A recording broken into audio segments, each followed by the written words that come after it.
page 128. Can you believe it? Is it 128? I think it is. And yesterday, Judith was really describing how these buildings were being made, and of course we continue. Mats of coconut and pandanus, which cushioned the feet with all the luxury of a costly carpet. They do sound nice.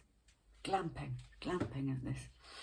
In its centre, a shallow pit had been sunk for a fireplace and lined with heavy hardwood logs.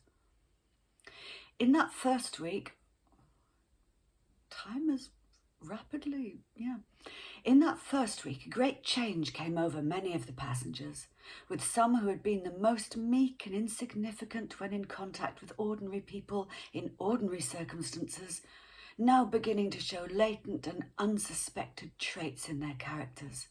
A few with good qualities which lifted them automatically into leadership, and others with bad, which stripped naked their inferiority or greed or selfishness.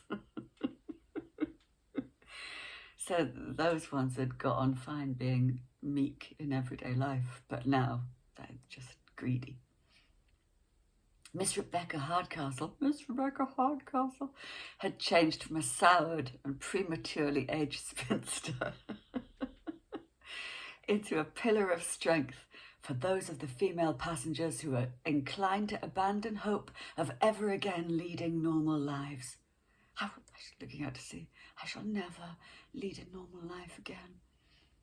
The Nertons, shorn of their flattering power of wealth, were learning that they were only very ordinary people and were, in consequence, gradually growing more acceptable in the marooned community. Well done, the Nertons. Well done. Whilst Castaway Island was giving to Robert his first opportunity to grow up into a worthwhile man. Well, I don't know, because I'm not certain that in the things that I would look for in a worthwhile man, bugling would be on the list. Oh, here we go. Sad Sally and Emile Swiner were keeping very much to themselves, shirking as much of the work as ever they could, of course, because they're baddies.